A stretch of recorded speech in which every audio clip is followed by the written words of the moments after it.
আসসালামু আলাইকুম। সবাইকে আরও একবার স্বাগত জানাচ্ছি আমার আজকের এপিসোডে। শীতকালে আমাদের দেশে সব রকমের সবজিগুলো পাওয়া যায়, আর এই সবজিগুলো দিয়ে যদি ভেজিটেবল মোমোটা বাসায় বানিয়ে নেওয়া যায় তাহলে কিন্তু আর বাইরে গিয়ে খেতে হবে না। আর সেই শীতের সবজি দিয়েই আমার আজকের রেসিপি হচ্ছে ভেজিটেবল মোমো। আমরা অনেকেই শুধু চিকেন মোমো হিসেবেই চিনি, কিন্তু এই মোমোটা যে ভেজিটেবল দিয়েও বানানো যায় সেটা হয়তো অনেকেই জানি না। আজকের রেসিপিটা যদি হুবহু ফলো করে আপনি একবার এই ভেজিটেবল মোমোটা বানিয়ে নেন তাহলে কিন্তু এইটাই সবচেয়ে বেশি পছন্দ করবেন। সাথে থাকছে মোমোর একটা স্পেশাল চাটনি, যেটা আপনি এই ভিডিওর মধ্যেই পেয়ে যাবেন। কোন প্রসেসিংয়ে সবজির মোমোটা বানালে কোনো রকম সবজির কাঁচা গন্ধ থাকবে না, এমনকি ফ্রিজে কিভাবে সংরক্ষণ করতে পারবেন সেই সবগুলো টিপসরাও আজকের ভিডিওতে শেয়ার করেছি। আশা করছি আমার আজকের রেসিপিটাও আপনাদের কাছে ভালো লাগবে। আমার রেসিপিগুলো যদি আপনাদের কাছে ভালো লেগে থাকে তাহলে অবশ্যই আমার চ্যানেলটা সাবস্ক্রাইব করে সাথেই থাকবেন, আর আমার ভিডিওগুলো আপনাদের ফ্রেন্ডস অ্যান্ড ফ্যামিলিদের মধ্যে শেয়ার করে দিবেন। তাহলে চলুন আজকের রেসিপিটা শুরু করা যাক। প্রথমেই মোমোর ডোটা বানিয়ে নিচ্ছি। সেজন্য আমি 1 কাপ পরিমাণে এখানে প্যাকেটের আটা নিয়েছি, দিয়ে দিচ্ছি স্বাদ মতো লবণ। এরপর সব কিছু মিশিয়ে আবারও এখানে দিয়ে দিচ্ছি 1 চামচ পরিমাণে কর্নফ্লাওয়ার। এরপর আবারও শুকনো উপকরণগুলো মিশিয়ে নিব। এখানে আমি প্যাকেটের আটাটা ব্যবহার করেছি, আপনারা চাইলে ময়দাও নিতে পারেন। এরপর রুম টেম্পারেচারে থাকা পানি দিয়ে একটা সফট ডো বানিয়ে নিব। মোমোর এই খামিরটা কিন্তু বেশি সফট হবে না, আবার একেবারে বেশি শক্তও হবে না, সেমি সফট একটা ডো বানাতে হবে। এরপর আমি হাতে কিছু তেল মেখে নিয়ে আবারও এটা খুব ভালো করে মথে নিচ্ছি। এখানে 1 চামচ কর্নফ্লাওয়ার ব্যবহার করেছি, অবশ্যই এটা ব্যবহার করার চেষ্টা করবেন। মোমোর এই ডোটা বানানোর ক্ষেত্রে অবশ্যই এখানে 1 চামচ পরিমাণে কর্নফ্লাওয়ার ব্যবহার করবেন। এতে করে মোমোটা অনেক বেশি শাইনি হবে আর ক্রাস্টটা খেতেও ভালো লাগবে। এরপর মেখে আমি এটা 20 মিনিটের মতো ঢাকনা দিয়ে ঢেকে রেখে দিব, এতে করে ডোটা অনেক বেশি সফট হয়ে যাবে। এখন আমি সবজির পুরটা বানিয়ে নিব। সেজন্য আমি 1 কাপ পরিমাণে মিহি কুচি করে বাঁধাকপি কুটে নিয়েছি। এরপরে দিয়েছি 1/2 কাপ পরিমাণে গাজর কুচি, আরও দিয়েছি 1/3 কাপ পরিমাণে টমেটো কুচি। এর মধ্যে 1/2 চামচ পরিমাণে লবণ দিয়ে হাত দিয়ে একটু ভালোভাবে মেখে নিচ্ছি। ভেজিটেবল মোমো বানানোর ক্ষেত্রে অবশ্যই কিন্তু সবজি হিসেবে বাঁধাকপিটা রাখতে হবে।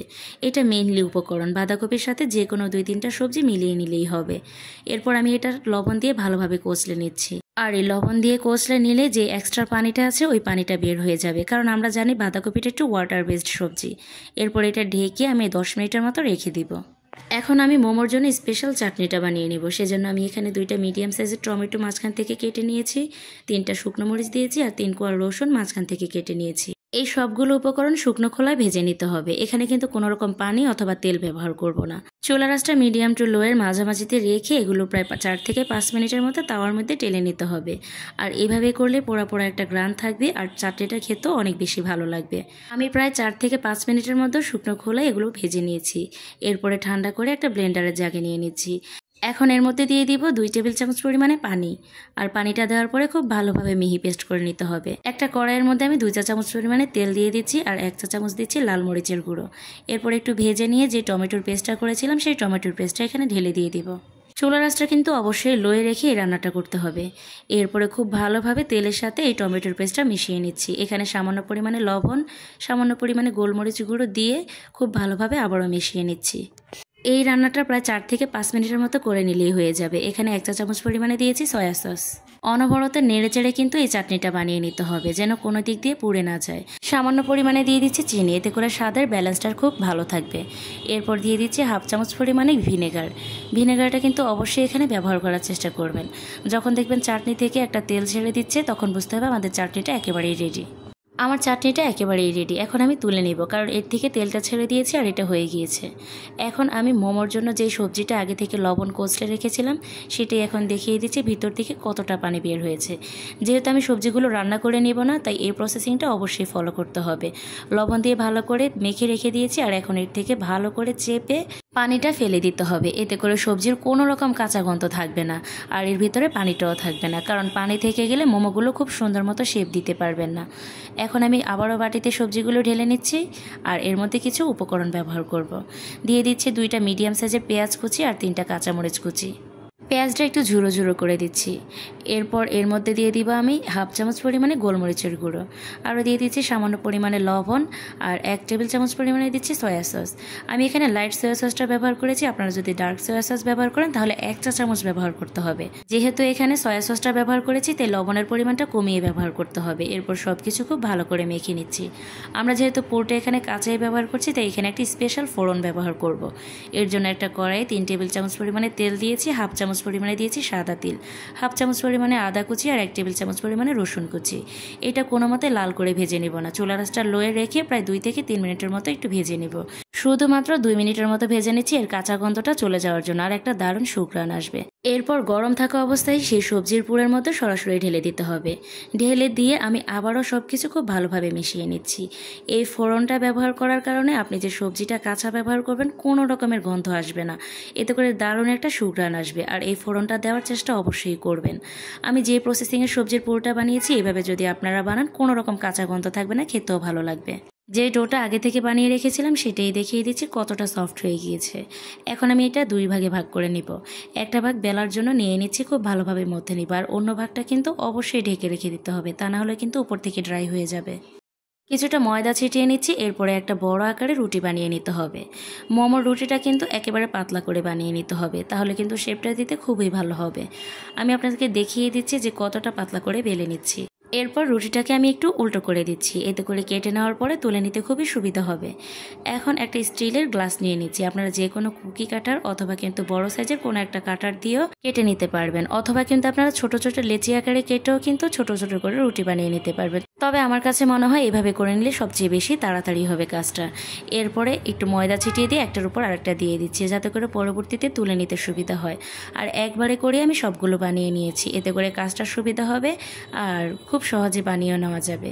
এরপর আমি মোমোর ডিজাইনটা দেখিয়ে দিচ্ছি। আমরা কম বেশি সবাই কিন্তু মোমোর ডিজাইনটা পারি, তবে আমি কিছু সহজভাবে স্টেপগুলো দেখিয়ে দিচ্ছি। প্রথমে আমি একটা রুটি নিয়ে নিয়েছি আর এর মধ্যে পুর দিয়ে, এরপরে প্রথমে মাঝখান থেকে চেপে দিয়েছি, তারপরে 2 পাশটা চেপে দিলে আমাদের একটা ডিজাইন হয়ে যাবে। আমি আরও একটি মোমো এইভাবে তৈরি করি আপনাদেরকে দেখিয়ে দিচ্ছি। প্রথমে পুরটা মাঝখানে দিয়ে দিবেন, তারপরে কিন্তু মাঝখান থেকে চেপে দিবেন, এরপরে 2 মুখটি খালি থাকবে, ওই 2টা মুখও চেপে দিলেই হয়ে যাবে। এটা হচ্ছে সবচেয়ে সহজ ডিজাইনের মধ্যে একটি। আমি এখন আরও একটি মোমোর ডিজাইন দেখিয়ে দিচ্ছি। প্রথমে মাঝখানে পুরটা দিয়ে দিচ্ছি, এরপরে এক দিক থেকে চাপ দিয়ে অন্যদিকে মুখটা লাগিয়ে দিতে হবে। মুখটা বন্ধ করে দিয়ে দেওয়ার পরে মাঝখান থেকে একটু চেপে দিয়ে 2টা মুখ একসাথে করে দিচ্ছি, আর আরও একটি ডিজাইন আমাদের হয়ে গেল। এটাও খুব সহজ একটা ডিজাইনের মধ্যে একটি ডিজাইন। এখন আমি আরও অন্য একটি মোমোর ডিজাইন দেখিয়ে দিচ্ছি। আবারও একটি রুটি নিয়ে নিয়েছি, মাঝখানে দিয়ে দিচ্ছি পুর, এরপরে মোটা কুচি করে এক সাইড থেকে 3টা কুচি দিয়ে দিব, তারপরে আবার অন্য একটা সাইড থেকে মোটা করে 3টা কুচি দিয়ে দিব। এরপরে যে মুখটা খালি থাকবে ওই মুখটা এই পাশটার সাথে খুব ভালোভাবে চেপে চেপে দিতে হবে। এরপর আমাদের আরও একটি মোমোর ডিজাইন হয়ে গেল। আপনারা চাইলে যে কোনো রকমের ডিজাইন করে নিতে পারেন। আমি জানি না আপনাদেরকে কতটুকু বোঝাতে পেরেছি, তবে এটা হচ্ছে দেখে নেওয়ার বিষয়। আমি 3 রকমের ডিজাইনের মোমোটা আপনাদেরকে শিখিয়ে দিয়েছি। আপনারা যেটা পছন্দ করেন বা যেটা সুবিধা মনে করেন সেটাই করে নিতে পারবেন। মোমোগুলো স্টিম করে নেওয়ার জন্য যে কোনো একটা স্টিমার অথবা এরকম ছাঁকনিটাও নিতে পারেন। আজকে আমি স্টিমারটা নিয়েছি, এর মধ্যে একটু তেল ব্রাশ করে দিচ্ছি, যাতে করে পরবর্তীতে মোমোটা খুব সুন্দর মতো তুলে নেওয়া যায়। এখন আপনাদেরকে বলে দিচ্ছি কিভাবে মোমোগুলো সংরক্ষণ করবেন। এই যে ছড়ানো একটা প্লেটে মোমোটা নিয়ে নেবেন, তারপরে ডিপ ফ্রিজে 20 মিনিটের মতো রেখে দিবেন। এরপর নামিয়ে যে কোনো জিপলক ব্যাগে অথবা এয়ারটাইট বক্সে রেখে দিবেন। মাস জুড়ে সংরক্ষণ করে রাখতে পারবেন। শুধুমাত্র ভাপ দেওয়ার আগে নামিয়ে রুম টেম্পারেচারে আসলে ভাপ দিয়ে নেবেন। এখন একটা বড় পাতিলে আমি পানি দিয়ে দিয়েছি পরিমাণ মতো। পানিটা যখন ফুটে উঠবে তখন স্টিমারটা দিয়ে মোমোগুলো এরকম সাজিয়ে দিব, অবশ্যই ফাঁক করে দিতে হবে। এরপর আমি ঢাকনা দিয়ে ঢেকে 20 মিনিটের মতো ভাপ দিয়ে নিব। মোমো কিন্তু স্টিম করে নিতে 20 থেকে 25 মিনিটের বেশি প্রয়োজন হয় না। আমার 20 মিনিট সময় লেগেছে। চুলার আঁচটা আমি মিডিয়াম টু লোয়ের মাঝামাঝিতে রেখে এগুলো ভাপ দিয়ে নিয়েছি। দেখতেই পাচ্ছেন কত সহজে তুলে নিতে পেরেছি। অবশ্যই স্টিমারের মধ্যে কিন্তু তেল ব্রাশ করে নিতে হবে, তাহলে এরকম পারফেক্টভাবে তুলে নিতে পারবেন। মাশাআল্লাহ, আমার মোমোগুলো দেখতে যতটা সুন্দর ছিল, খেতেও আলহামদুলিল্লাহ অনেক মজার ছিল। আর খাওয়ার পর মনেই হবে না এই সবজিটা আপনি না রান্না করে এই মোমোটা বানিয়েছিলেন। আপনারা যদি সম্পূর্ণ প্রসেসিং প্রসেসিংটা ফলো করেন তাহলে কিন্তু আপনাদের মোমোটাও খেতে অনেক বেশি মজা হবে। সন্ধ্যায় যদি এরকম একটা গরম গরম ভেজিটেবল মোমো থাকে তাহলে কে না পছন্দ করবে বলুন। বাইরে থেকে যদি আপনি এই খাবারটা কিনে খেতে যান অনেক বেশি চড়া দামে কিনতে হবে, আর বাসায় বানানোর খাবারটা অবশ্যই অনেক বেশি স্বাস্থ্যসম্মত হয় আর ফ্রেশ হয়, কারণ আমরা অবশ্যই বাইরে গিয়ে দেখি না যে তারা কোন প্রসেসিংয়ে এটা বানিয়ে থাকে। তাই চেষ্টা করবেন এই শীতে ফ্রেশ সবজি দিয়ে এরকম একটা ভেজিটেবল মোমো বাসায় বানিয়ে নিতে। আজকে আমি চেষ্টা করেছি মোমোর চাটনি এমনকি ছোটোখাটো সবগুলো টিপস সহ আপনাদের সাথে রেসিপিটা শেয়ার করতে। প্রতিদিনের মতো আমি আশা করছি আমার আজকের রেসিপিটাও আপনাদের কাছে ভালো লেগেছে। আমার রেসিপিগুলো যদি আপনাদের কাছে ভালো লেগে থাকে তাহলে অবশ্যই একটা কমেন্ট করে জানাবেন। ভিডিওটা আপনাদের ফ্রেন্ডস অ্যান্ড ফ্যামিলির মধ্যে শেয়ার করে দিবেন, আর আমার চ্যানেলটা সাবস্ক্রাইব করে সাথেই থাকবেন। যারা ফেসবুক থেকে দেখছেন অবশ্যই পেজে ফলো দিয়ে রাখবেন এরকম সহজ আর মজার রেসিপিগুলো পাওয়ার জন্য। আজকের মতো এখানেই বিদায় নিচ্ছি। সবাই খুব বেশি ভালো থাকবেন, আমার জন্য দোয়া করবেন। আল্লাহ হাফেজ, আসসালামু আলাইকুম।